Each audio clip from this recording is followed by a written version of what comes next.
오늘 말씀은 잠언 16장 1절부터 9절까지 말씀 보겠습니다. 마음의 경영은 사람에게 있어도 말의 응답은 여호와께로부터 나오느니라. 사람 행위가 자기 보기에는 모두 깨끗하여도 여호와는 심령을 감찰하시느니라. 너 행사를 여호와께 맡기라. 그리하면 내가 경영하는 것이 이루어지리라. 여호와께서 온갖 것을 그 쓰임에 적당하게 지으셨나니 악인도 악한 날에 적당하게 하셨느니라. 무릇 마음이 교만한 자를 여호와께서 미워하시나니 피차 손을 잡을지라도 벌을 면하지 못하리라. 인자와 진리로 인하여 죄악이 속하게 되고 여호와를 경외함으로 말미암아 악에서 떠나게 되느니라. 사람 행위가 여호와를 기쁘시게 하면 그 사람의 원수라도 그와 더불어 화목하게 하시느니라.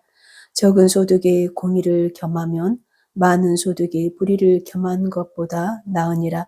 사람이 마음으로 자기의 길을 계획할지라도 그의 걸음을 인도하시는 이는 여호와시니라. 아멘.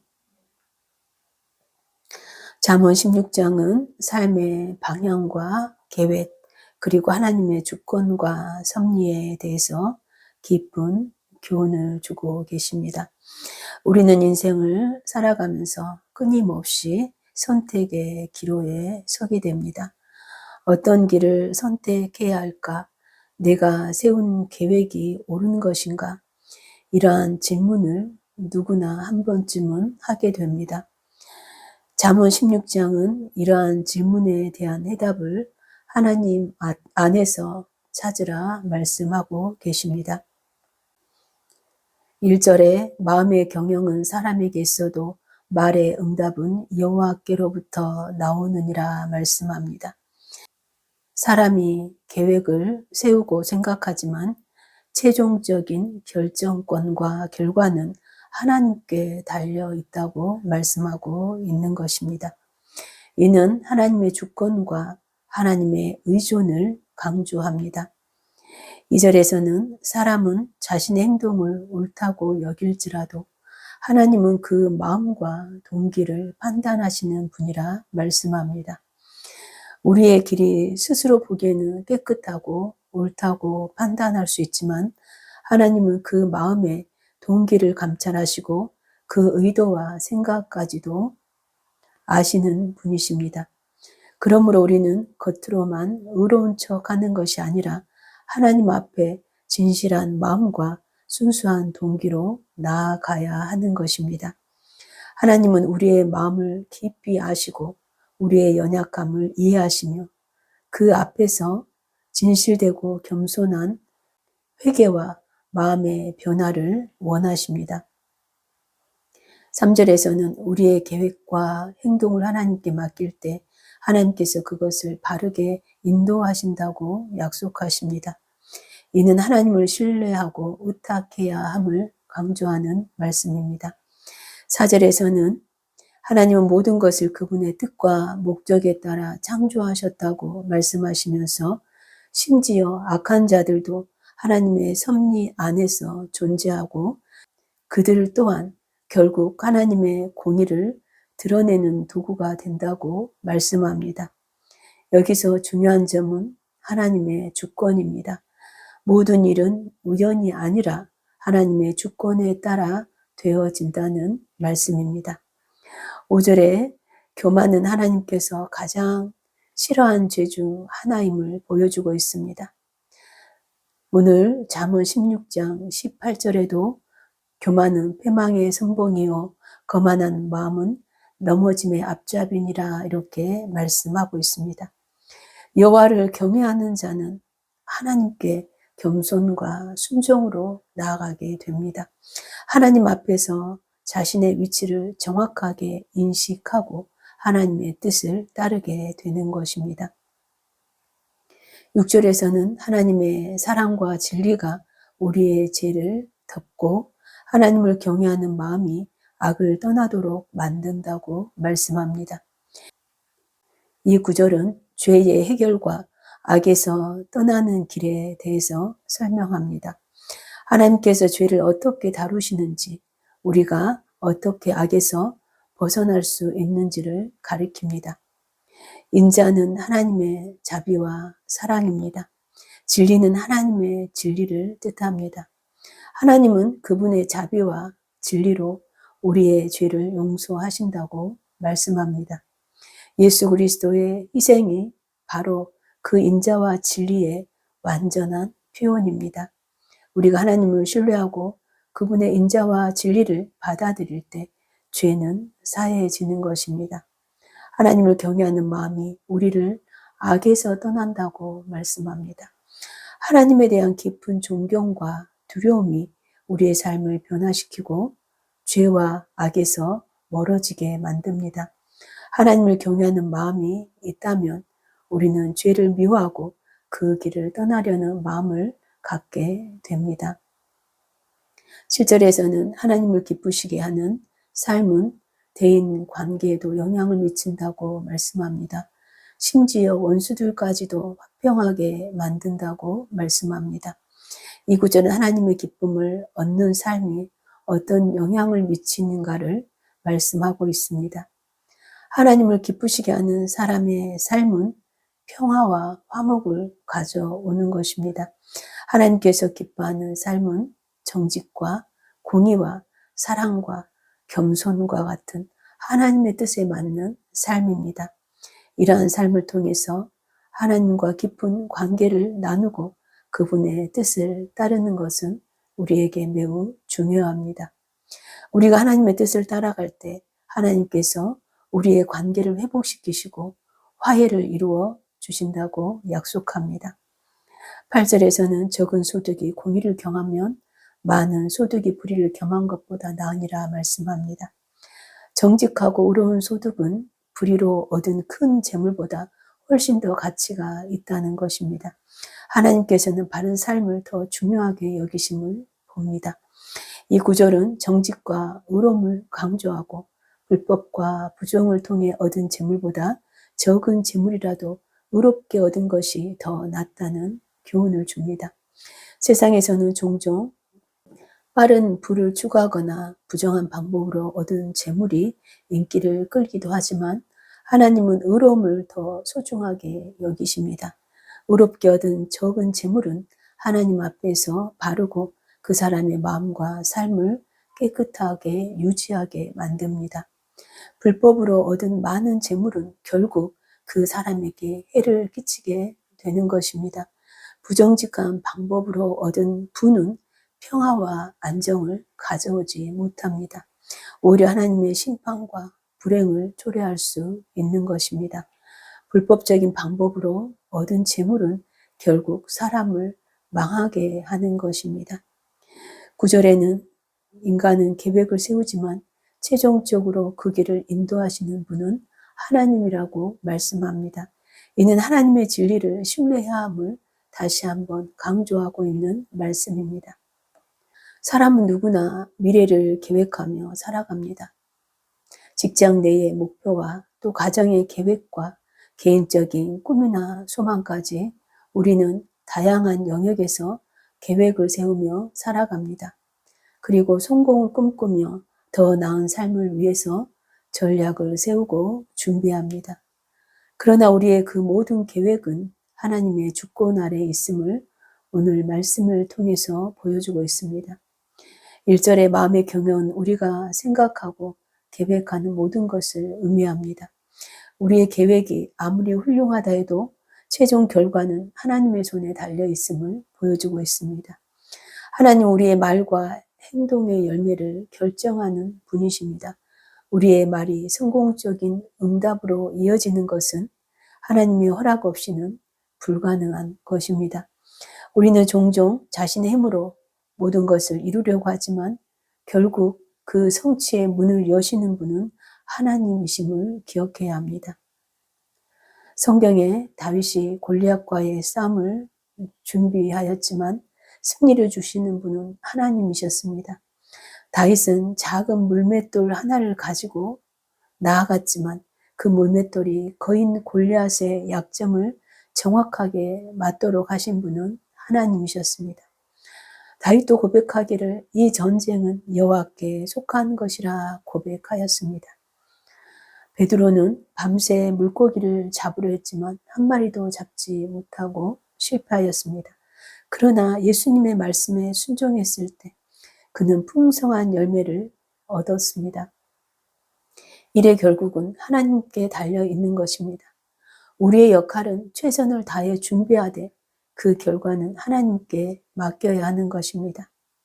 하나님은 우리의 계획을 초월하여 모든 것을 주관하는 분이시기 때문입니다. 우리는 자신의 한계를 인정하고 하나님의 뜻과 주권을 신뢰해야 합니다.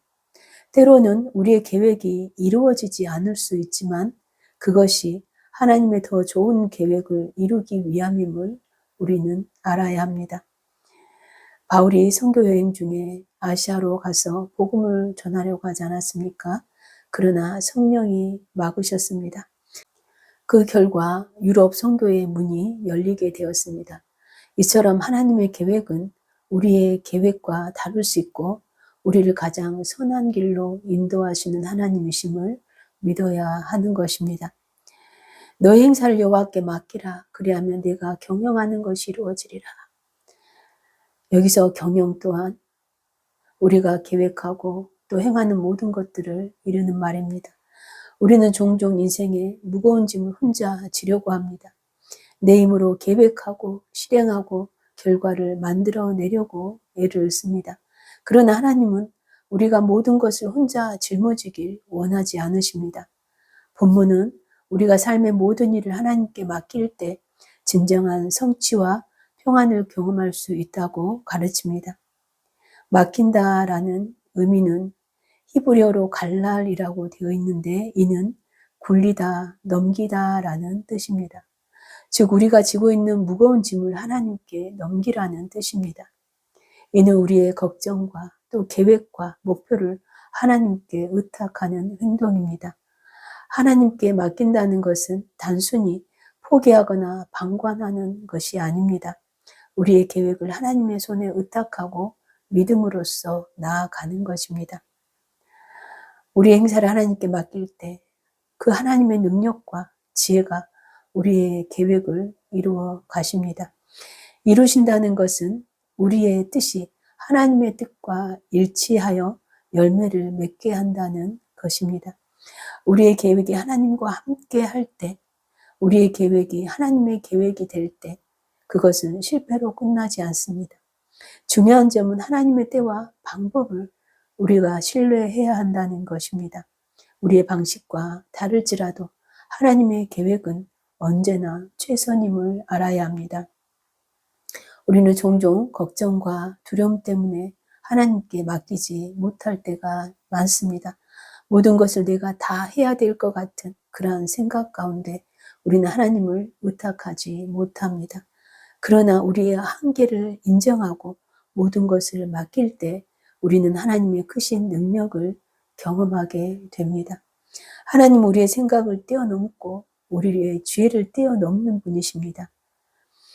베드로전서 5장 7절에는 너희 염려를 다 주께 맡기라. 이는 그가 너희를 돌보심이라 말씀하고 있지 않습니까? 맡기는 믿음은 겸손에서 나오는 것입니다. 나의 연약함을 인정하고 하나님을 의지하는 것이 믿음의 첫걸음입니다. 그 은혜와 믿음이 있기를 간절히 축원합니다. 9절에는 사람은 자기 마음의 앞길을 계획하지만 그 걸음을 정하시는 분은 여호와시라고 말씀합니다. 우리가 계획을 세우는 존재이긴 하지만 그 계획의 궁극적인 인도자는 또 결정하시는 분은 하나님이시라는 사실을 강조하고 있습니다.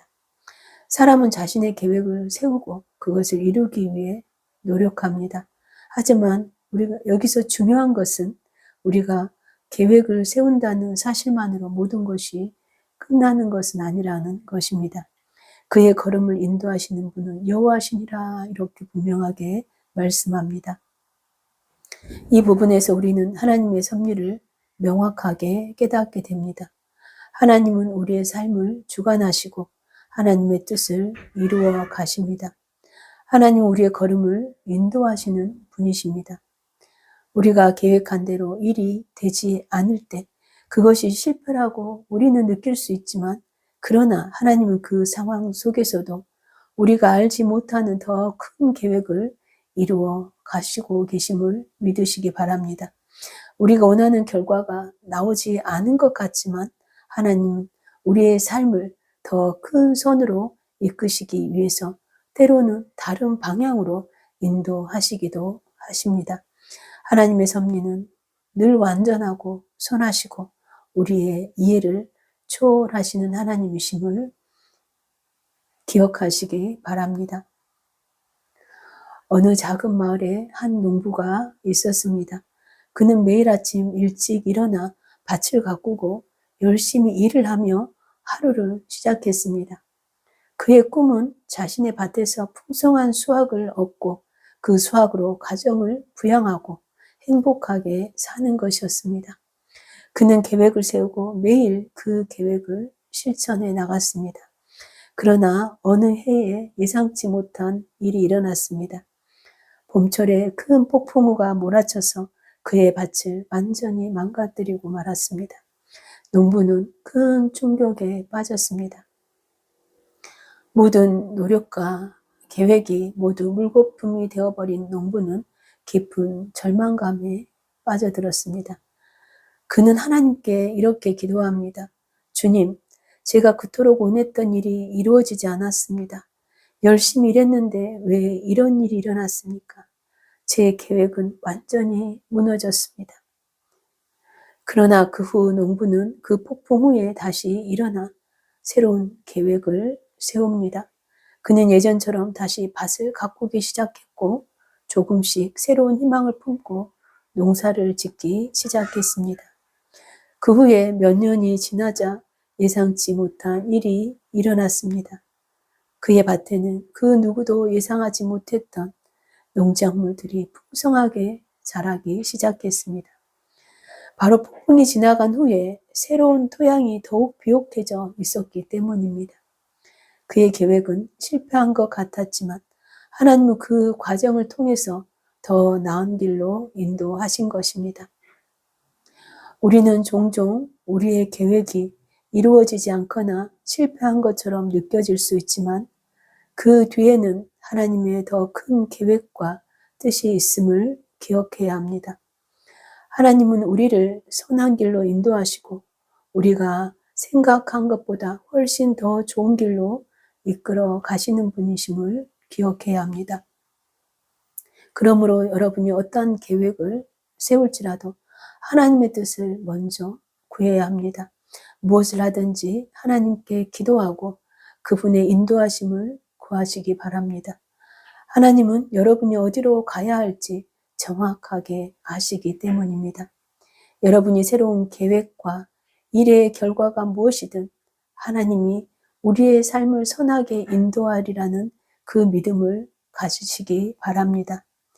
우리가 바라는 결과가 나오지 않더라도 그것은 하나님께서 우리를 위한 더 나은 길로 인도하시는 과정일 수 있습니다. 하나님은 우리의 계획을 이루시되 그분의 뜻과 시간 속에서 이루어 가시는 것입니다. 우리의 계획과 노력이 중요합니다. 그러나 모든 결과와 길을 인도하시는 분은 하나님이심을 기억해야 합니다. 우리가 어떤 길을 가더라도 결국 하나님이 인도하셔야 그 길이 제대로 열리고 선한 결과로 이끌어집니다. 예수님은 너희는 먼저 그의 나라와 그의 의를 구하라 말씀하셨습니다. 그리하면 이 모든 것을 너희에게 더하시리라 말씀하셨습니다. 하나님 나라의 가치와 의를 최우선으로 삼으라는 말씀입니다. 하나님의 나라는 하나님의 다스림과 그의 뜻이 이루어지는 곳과 그러한 상태를 의미합니다. 그의 의는 하나님의 기준과 성품에 따라 올바르게 사는 삶을 말합니다. 우리가 세운 계획의 최우선은 하나님의 뜻과 하나님의 의가 되어야 하는 것입니다. 우리의 계획을 세우는 과정에서 그분의 뜻이 무엇인지 구해야 합니다. 그리고 주님의 인도를 따라야 합니다.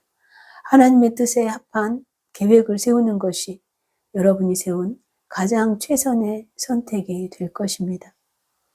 예수님은 나는 길이요 진리요 생명이니 라고 말씀하셨습니다. 우리가 따라야 할 길을 이 말씀을 통해서 명확하게 보여주고 있습니다. 예수님 우리를 가장 선한 길로 인도하십니다. 예수님을 따른다는 것은 단순히 종교적인 행위가 아니라 하나님의 뜻을 따라 순종하는 삶입니다. 예수님께서도 하나님에 대한 순종의 모범을 보여주셨습니다. 마태복음 26장에서 예수님은 겟세마네 동산에서 십자가 죽음을 예견하시며 고통의 기도를 드리는 모습을 보게 됩니다. 예수님도 육신을 입으셨기 때문에 그 고통의 십자가가 지나가기를 바라는 마음이 있었습니다. 그러나 내 뜻대로 마옵시고 아버지의 뜻대로 하옵소서라고 기도하며 하나님의 뜻에 전적으로 순종하였습니다. 하나님은 성령을 통해 우리를 인도하십니다. 우리의 마음을 변화시키고 하나님이 원하시는 방향으로 이끌어 가십니다. 너희가 성령을 따라 행하면 육체의 욕심을 이루지 아니하리라 말씀하고 있습니다. 성령은 우리의 계획과 결정을 인도하시며 우리가 하나님의 뜻을 분별할 수 있도록 돕습니다. 그러므로 우리는 성령 안에서 늘 하나님과 교통하는 신앙을 가져야 하는 것입니다. 하나님께서 기뻐하시는 일과 계획은 우리 마음에 평안과 확신을 주게 됩니다. 여러분의 계획을 하나님께 맡기고 예수 그리스도의 인도하심을 따라 그분의 선하심 속에서 풍성하고 아름다운 열매 맺는 삶이 되기를 원합니다. 여러분의 계획이 하나님의 뜻 안에 있기를 원하고 여러분을 향한 하나님의 놀라운 계획하심이 풍성한 열매로 나타나기를 간절히 축복합니다. 기도하겠습니다. 주님, 우리의 인생은 우리의 계획과 노력에 있는 것이 아니라 하나님의 뜻과 하나님의 응답에 있음을 말씀을 통하여서 깨닫게 하신 하나님 감사합니다. 하나님의 주권을 인정하고 하나님의 뜻에 순종하고 주의 길을 따르는 주님의 백성들이 되어질 수 있도록 은총을 베풀어 주시옵소서. 우리의 삶을 주님께 의탁하고 하나님께서 원하시는 그 뜻이 무엇인지 기도하며 하나님의 뜻을 구하고 결정하며 살아가는 삶이 되어지게 하여 주시옵소서. 우리의 계획과 하나님의 계획이 하나 되게 하여 주셔서 그 일들이 아름답게 열매 맺게 하여 주시옵소서. 예수님 귀하신 이름으로 기도 올리옵나이다. 아멘.